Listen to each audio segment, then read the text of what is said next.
7000 미러클스 시청자 여러분 안녕하십니까? 오늘은 우리의 눈을 세계로 돌려서 곳곳에서 일어나고 있는 복음의 소식들을 듣고 보는 시간으로 마련합니다. 미국 CBN 방송의 크리스찬 월드뉴스를 통해서 세상에서 보고 듣는 뉴스가 아닌 복음의 눈으로 하나님의 시각으로 이 세상을 바라보는 시간을 함께 갖도록 하겠습니다. 먼저 올 한 해를 지나오면서 가장 문제가 됐다고 그럴까요? 우리에게 이슈가 됐던 것은 자연재해라고 할 수가 있습니다. 지구촌 곳곳에서 다양한 자연재해들로 인해서 고난을 겪었습니다. 이렇게 지구온난화가 심해지면서 세상이 파괴되는 모습들, 환경의 변화가 일어나는 모습들을 볼 때 전 세계적인 이러한 기상 이변 또 자연재해가 많았던 적은 없었지 않았나 하는 생각을 갖게 됩니다. 자, 오늘 첫 시간에는 올해 전 세계에서 일어났던 자연재해들을 한번 같이 돌아보도록 하겠습니다. The year 2011 began with a flood in Australia so vast it turned an area larger than Texas into a disaster zone. Little did we know then there was much worse to come. In January, earthquakes hit Argentina, Chile, Iran, Pakistan, Tajikistan, and Tonga. In February, they hit Burma, the Pacific Islands, and the big one in Christchurch, New Zealand. Buildings were toppled, scores buried, 181 died. Survivors who crawled from collapsed office buildings were stunned. It just came down, right down. But the monster earthquake of 2011 was something out of a science fiction movie. The Great Japan earthquake was one of the strongest in recorded history. From 20 miles underwater, it created a tsunami 130 feet high that traveled 6 miles inland, causing cars and boats to bob like toys. It was a quake so powerful it moved the island of Honshu 8 feet. More than 15,000 people died and almost 5,000 are missing. Then, in a terrible twist, after the quake knocked out power at the Fukushima nuclear plant, the tsunami washed out its backup generators, the last line of defense against overheating. It would be the world's first triple meltdown, spreading radiation over a wide area. It was the worst disaster to afflict Japan since World War II. The world was still in shock when the southern and eastern United States experienced the worst rash of tornadoes in recorded weather history. The 2011 super outbreak, as it was called, included 4 monster EF5 tornadoes and led to almost 350 deaths and more than $6 billion in insured losses. Tornadoes coming in the city. Massive tornado, massive destruction.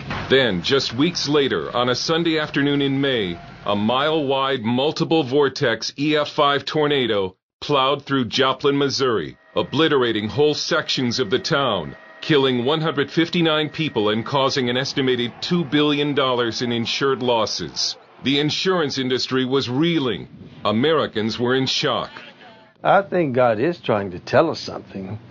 The Bible clearly says in the very last days there'll be more and more natural disasters, earthquakes in many places. Dr. Vincent Synan, author of 19 books and Dean Emeritus at Regent University, says the unprecedented string of calamities has forced many Americans to ask why. It's a sobering thing for even modern man to face up to natural disasters that don't make any sense at all and to hit randomly in the world and may hit you. The question you have in the back of their minds, what does this mean? And unfortunately, the world's worst disasters could still be ahead, like a Category 5 hurricane making a direct hit on a large American city. But experts also study other scenarios many of us have never heard of. Geologists have warned that heavy rains on Mount Rainier in Washington state could cause a huge, deadly 40-mile mudslide, moving at 60 miles per hour and filled with rocks and trees. Some fear the collapse of the giant volcanic mountain Cumbre Vieja in the Canary Islands could send an 80-foot-high tsunami into the east coast of the United States at 600 miles per hour. And along the Mississippi, a catastrophic quake at the giant New Madrid Fault would cause utter devastation to America's heartland. Christians have to have faith that whatever comes, that we are more than conquerors, and Paul said, none of these things move me. So you can be steadfast in your faith, whatever comes. Many Americans might think they live in one of the safest periods in world history, but do they? Why have so many natural disasters struck the planet this year? It brings people to question the ultimate end of everything. Even the natural man who doesn't even know God is saying something bad is happening. It's getting worse and worse. What are the ultimate reasons for this? What's the ultimate answers from God or from somewhere? Dale Hurds. Now, the world's leading Christian news organization brings you national, international news and analysis throughout the day. It's news with a Christian perspective whenever you want it. Available on the web 24/7 at cbnnews.com. 네, 이렇게 무서운 자연 재해들을 볼 때 우리 크리스천들은 자연히 하나님의 심판, 또 종말의 때 이렇게 생각이 됩니다. 물론 우리는 이미 종말의 때를 살고 있습니다. 이 세상의 끝은 주님이 오시면서 이제 이미 시작이 됐고요. 그 끝을 향해서 가고 있는 것이 아닌가. 자, 이러한 때 우리는 주님의 오실 날을 기다리면서 살고 있습니다. 자, 동시에 이러한 자연 재해 앞에서 우리 크리스천들은 먼저 하나님의 창조 질서를 파괴하고 인간의 죄와 욕망으로 얼룩진 세상을 중보하면서 환경을 지키고 보존하는데 앞장서야 되겠다 하는 생각을 갖습니다. 자, 다음 소식입니다. 아프리카 수단에서 들려온 소식인데요. 박해받는 크리스천들의 이야기입니다. 인종 문제와 경제적인 이해관계로 인해서 죽음의 위협 속에서 살고 있는 형제 자매들을 위한 우리의 기도가 절실하게 필요합니다. It's a new humanitarian crisis. Ethnic cleansing of the Nuba people has left thousands dead, and many others fighting for their lives. The Nuba Mountains are home to one of Sudan's largest Christian communities. They're being tormented by daily airstrikes and house-to-house raids from President Omar Bashir's armed forces. When he heard about extreme shortages of medicine in the Nubas, Operation Blessing's Bill Horan put together an emergency relief mission. It was dangerous, but it was life-saving. We found a pilot willing to fly us into the Nuba Mountains, and we took off and flew most of the way under the cover of the clouds to avoid being spotted by the northern warplanes. We landed on this tiny dirt strip, and then the scramble was on to unload the plane as fast as we could because we were told that literally any minute the Antonov bombers could show up and start bombing the airstrip. Soldiers from the SPLA, the Sudan People's Liberation Army, drove the team several hours to the hideout of Lieutenant General Abdel Aziz. Aziz directs the liberation movement in the Nuba Mountains. The National Congress Party of Khartoum have declared jihad, Islamic jihad on all the Nuba, whether you are Muslim, whether you are Christian. Nuba did not go and attack Khartoum. Nuba did not go and take anything from Khartoum. And instead, Khartoum is the one exploiting the area. They are taking the oil. This is the only oil producing state in the north, in the remaining part of the country. The people of the Nuba Mountains enjoyed a 6-year period of relative peace after the signing of the North-South Peace Agreement in 2005. That ended last June when the northern government attacked the Nuba capital city of Kadugli. Operation Blessing's Bill Horan was shown some of the destruction. A school was actually targeted, a school that was filled with children in school, in session. 2 huge bombs, thank God they missed, but not by much. 2 giant craters in the soil, but it was close enough to the school that some shrapnel fell and penetrated the walls of some of the school buildings. 1 child was killed and a whole group of children were injured. Who in the world would target on purpose children? What relief was delivered by Operation Blessing?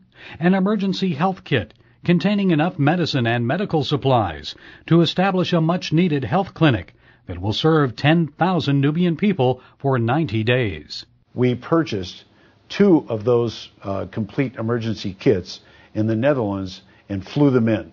Those medicines are now, at this moment, being used to treat the sick, the injured, the wounded in the clinics in the Nuba Mountains. The people of the Nuba Mountains, no one can hear their voice. They're suffering in silence. We need to be their voice. The United States and all the nations of the free world, the United Nations, they have to quit ignoring this, and then they have to quit talking about it. They have to take decisive action. There needs to be action by the United Nations. If the United Nations stands for people, please defend the people of Nuba. Gary Lanes. 네, 아프리카의 소식이었고요. 계속해서 남미 코스타리카로 가보겠습니다. 국가도 감히 통제할 수 없는 위험한 지역에 들어가서 복음으로 이웃과 지역을 섬기며 변화시키고 있는 놀라운 이야기를 함께 보시겠습니다.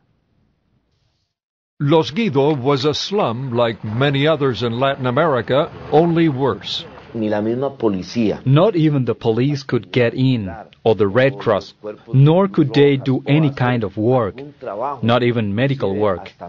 It was dangerous to go into that community.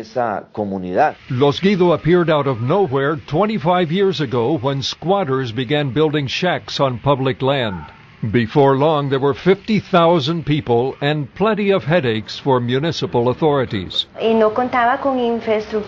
didn't have any kind of infrastructure. No roads, no sewage system. In fact, its people are a population that requires a special attention from a social perspective. Los Guido's social problems were serious enough to catch the attention of National Congressman Carlos Avendaño. It's a community with a great number of negative elements.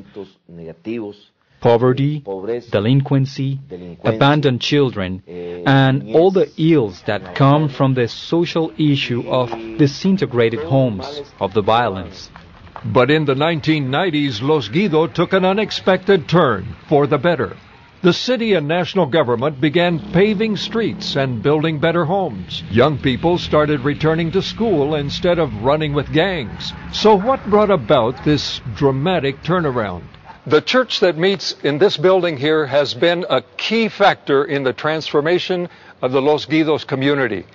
And the changes here over the past 10 years have been substantial. The change started with the church. In 2000, Pastor Jorge Fernandez took over this struggling evangelical congregation and gave it a new focus. I have always been convinced that the person who comes to Christ not only should become a faithful and official member of a church, but he should also become a source of benefit for the community.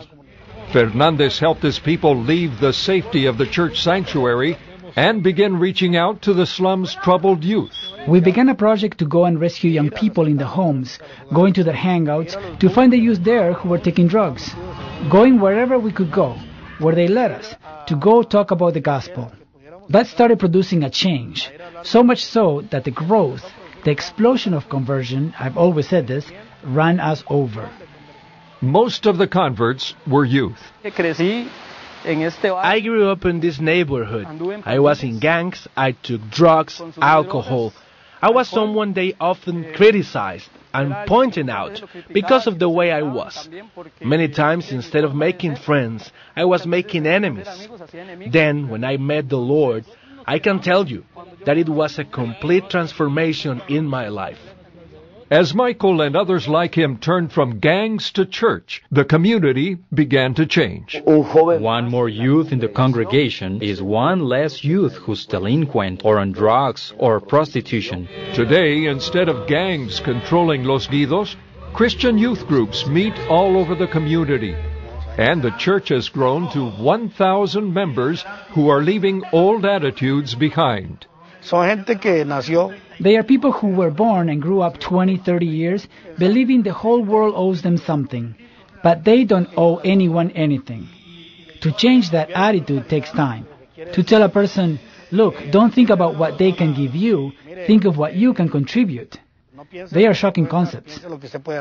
But Fernandez keeps working to change the old mindset, mobilizing his congregation for evangelism and community improvement projects. It's a partnership highly valued by City Hall. Because the same goals bring us together. We work with the same people, and when we combine our resources, we maximize the work we can do in that place.